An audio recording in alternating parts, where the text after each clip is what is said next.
Why do you buy garbage you don't need at 11:30 on a Tuesday night? Not 11:30 in the morning. Not Sunday afternoon when the sun is out and you're thinking clearly. I'm talking about that specific hour when your defenses are down, when your brain is running on fumes, when the glow of your phone screen is the only light in the room. That's when they get you. That's when the trap closes. And if you think this is an accident, if you think the timing is random, then you don't understand the game that's been played on you since before you were born. There's a war being fought inside your skull right now. You can't see it, you can't hear it, but it's there, humming beneath the surface of every decision you make. And by the time the clock hits midnight, by the time your willpower has been ground down to dust by 8 hours of work and 2 hours of scrolling and the ambient stress of living in a world designed to exhaust you, you've already lost. The enemy knows this. They've known it for almost 100 years, and they've been refining their weapons ever since. This is the story of how your brain became a battlefield, how the empty space inside your head, that hollow feeling you get when you're tired and alone, became the most valuable real estate in the modern economy, and how a group of men in the 1920s figured out that the best time to sell you something you don't need is exactly when you're too weak to say no. Let me take you back to a specific moment in history. New York City, 1928.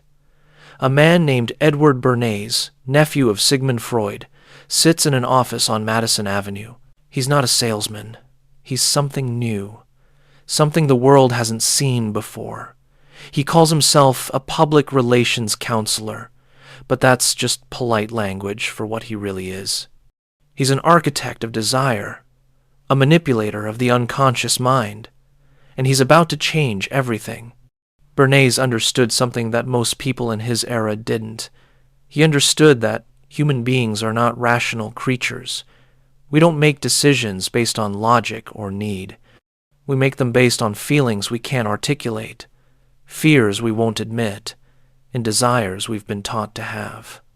His uncle Sigmund had spent decades mapping the dark territories of the human psyche, charting the ways our hidden drives and suppressed urges control our behavior. Bernays took that map and weaponized it.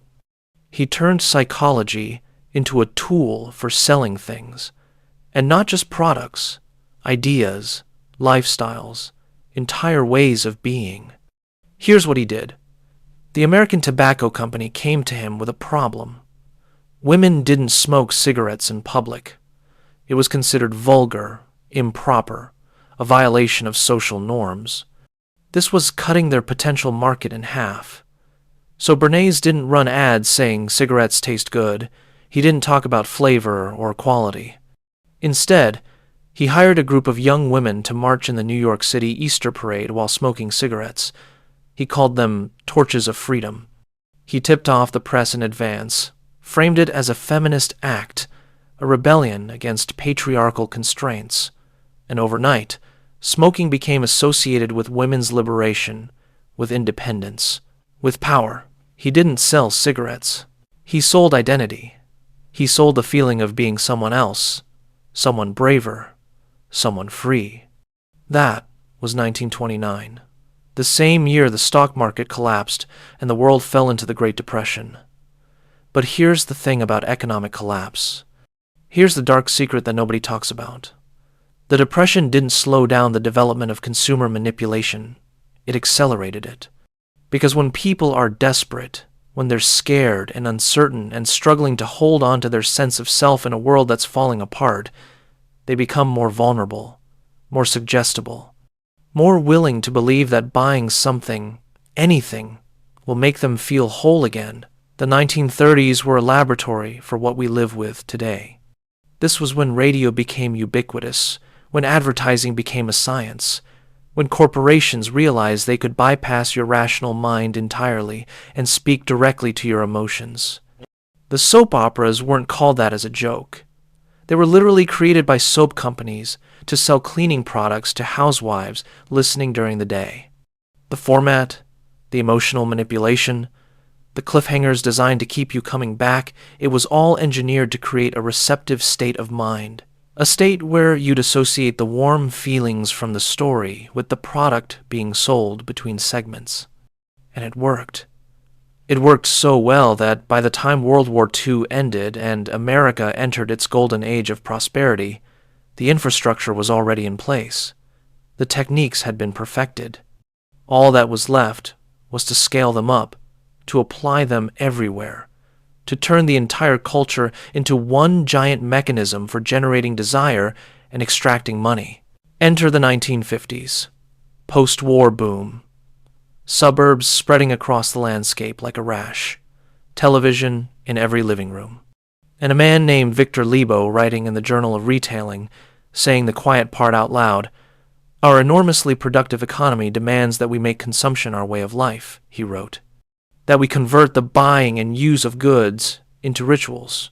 That we seek our spiritual satisfaction, our ego satisfaction, in consumption.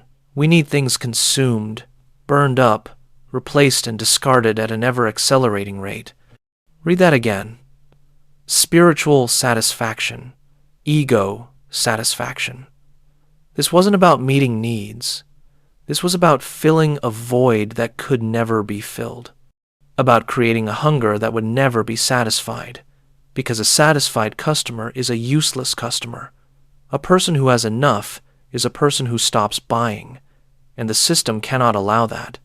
The system requires perpetual hunger, endless desire, the feeling that no matter what you have, it's not enough, that you're not enough. This is where we need to talk about what happens to your brain when it's empty, not physically empty. Your skull is full of tissue and electrical signals.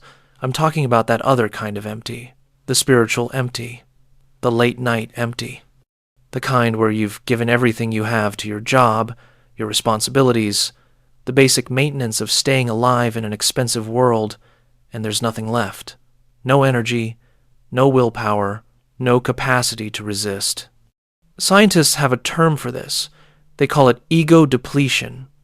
Your brain has a limited supply of self-control. It's like a muscle that gets tired from use. Every decision you make, every temptation you resist, every email you answer and meeting you sit through and social interaction you navigate, it all draws from the same well. And by the end of the day, by the time you're sitting on your couch in the dark with your phone in your hand, that well is dry. You have nothing left to fight with. The corporations know this. The platforms know this. The entire architecture of modern digital capitalism is built around this knowledge. They know that at 11:30 at night, you're vulnerable. Your defenses are down. The rational part of your brain that says you don't need another pair of shoes or another streaming service or another gadget you'll use twice and forget about, that part is asleep. And the primitive part, the part that just wants comfort and novelty and the brief dopamine hit of clicking buy now, that part is wide awake and in control. This is why social media feeds are algorithmically designed to be more engaging at night. Why targeted ads follow you across platforms with increasing aggression as the evening wears on. Why flash sales and limited time offers always seem to appear right when you're most tired. It's not coincidence. It's strategy. It's psychological warfare disguised as convenience. Think about the language they use. Treat yourself. You deserve this. After the day you've had, life's too short. These aren't statements about the product. They're statements about you, about your worth, about your right to feel good, and they're delivered at the exact moment when you're most likely to believe them, when your critical thinking is offline and your emotional vulnerability is maxed out. Now let me tell you about a man named B.F. Skinner, behaviorist psychologist, 1950s. He put pigeons in boxes and trained them to peck at buttons by giving them random rewards.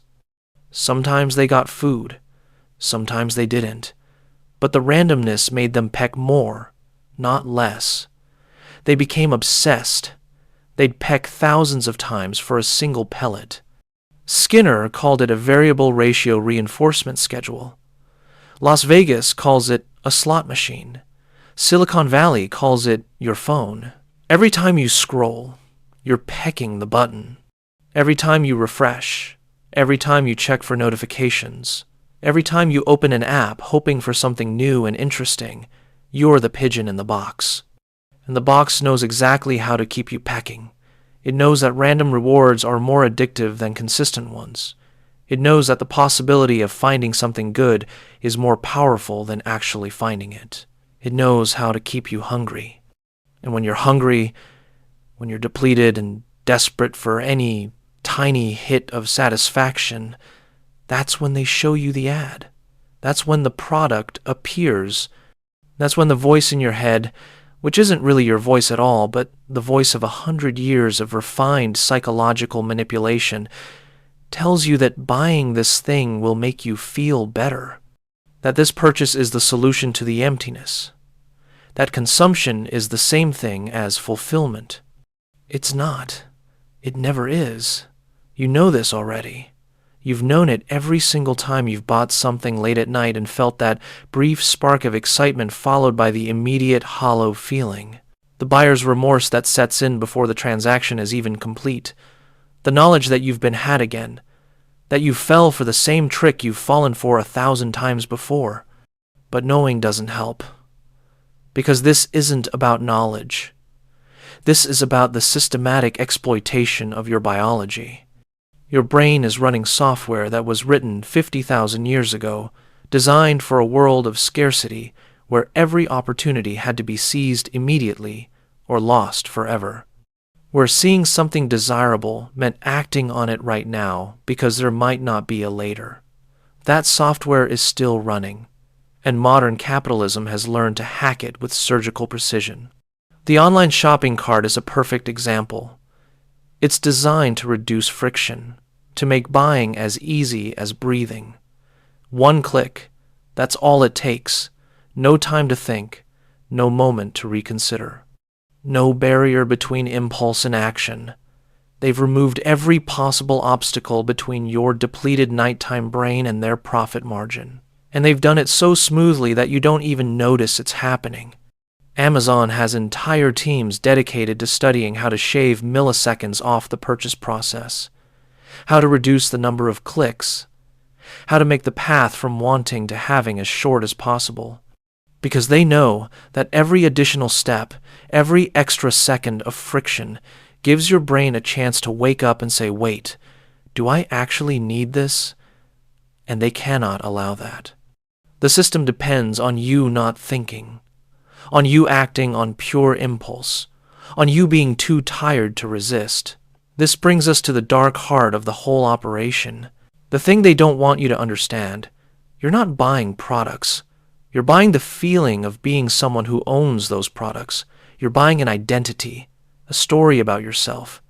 The shoes aren't just shoes. They're the story of being the kind of person who wears those shoes. The watch isn't a watch. It's the story of being successful enough to afford it. The course, the subscription, the gadget, they're all chapters in a narrative about becoming someone better, someone more complete, someone who finally has their life together. But here's the catch. The story never ends. There's always another chapter, another product, another version of yourself that you haven't become yet. Because the moment you finish the story, the moment you become the person you think you're trying to be, you stop buying. And they can't let that happen. So the finish line keeps moving. The goal keeps shifting. The person you're supposed to become is always just one more purchase away. This is what they figured out in the 1920s and perfected in the 1950s and deployed at global scale in the 21st century. They figured out how to monetize incompleteness, how to turn your sense of lack into a renewable resource, how to make sure that no matter how much you buy, you never feel like you have enough, because enough is the enemy of profit. Satisfaction is the enemy of growth. And the system requires infinite growth from a population with finite resources. So what do? How do you fight back against a machine that's been refined for 100 years specifically to exploit your weaknesses? How do you resist when your own biology is working against you? First, you have to understand that this is not a personal failing. This is not about willpower or discipline or being smart enough to see through the tricks. You are fighting against billions of dollars of research and development, against algorithms trained on the behavioral data of billions of people, against the cumulative wisdom of a century of psychological manipulation. You are not weak for falling for it. You are human. And humans are vulnerable to these techniques. That's the whole point. But understanding that doesn't mean accepting defeat. It means changing the battlefield. It means recognizing that the war is fought on their terms, in their territory, using their weapons. And you can't win that way.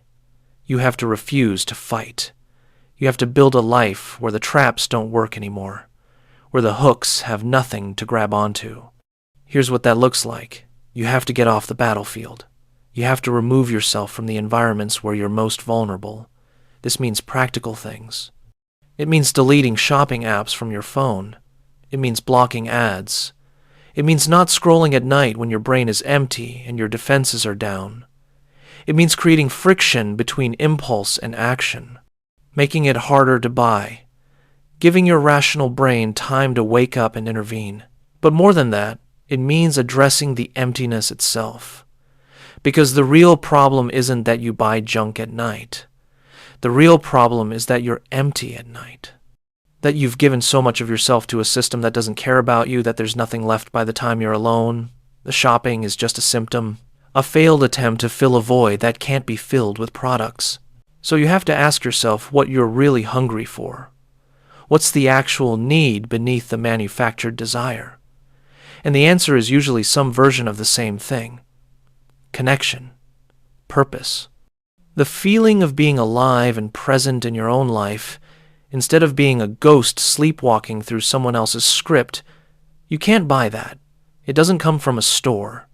It comes from the slow, difficult work of building a life that actually belongs to you, that reflects your values instead of the values that have been sold to you.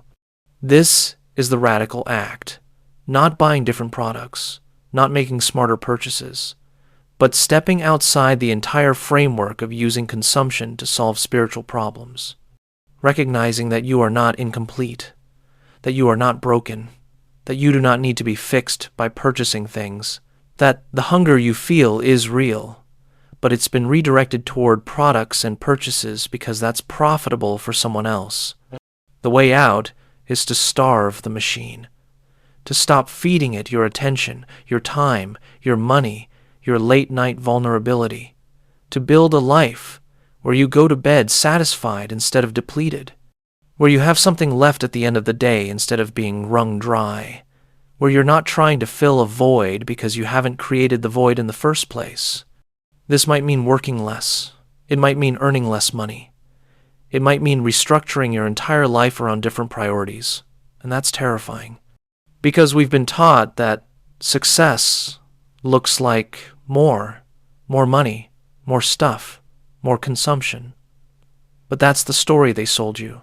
And you can choose a different story. You can choose to define success as having enough, as being satisfied, as not needing to buy your way into a different version of yourself. The system hates this. The system depends on your dissatisfaction, on your hunger, on your late-night emptiness and your impulse purchases, and your endless appetite for things you don't need. And the most subversive thing you can do, the most radical act of rebellion available to you, is to simply stop being hungry, to step off the treadmill, to refuse to play. They've spent 100 years teaching you to want, teaching you to consume, teaching you that buying things is how you become whole. And all of that is a lie, a profitable lie. A lie that's made a lot of people very rich while keeping you poor and empty and always reaching for the next thing. But you can stop reaching. You can recognize the trap for what it is. You can understand that the voice telling you to buy is not your voice. And you can choose silence instead. That's the secret they don't want you to know. That you already have everything you need. That wholeness doesn't come from a store. That the emptiness you feel at night isn't a product deficiency. It's a life deficiency. And no purchase, no matter how clever the ad or how perfect the timing, can fix that. So the next time it's 11:30 on a Tuesday night and your brain is empty and your phone is glowing and the ad appears promising to make you feel better, to make you complete, to solve the problem you can't quite name, remember this. Remember that you're looking at the end result of 100 years of psychological warfare. Remember that your vulnerability is their business model. Remember that the hunger is manufactured and the solution is a lie. And then put the phone down. Turn off the screen. Sit in the dark with your emptiness until you understand what you're actually missing. And then go build that instead of buying a substitute. That's the only way out. Not smarter shopping, not better products, but refusing to let consumption be the answer to questions it was never meant to solve. The war for your mind is real. The trap is real. The manipulation is real. But so is your ability to walk away, to choose a different battlefield, to stop fighting their war and start living your life.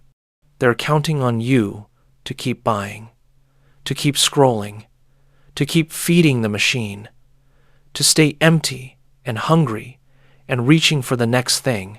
Don't give them what they want.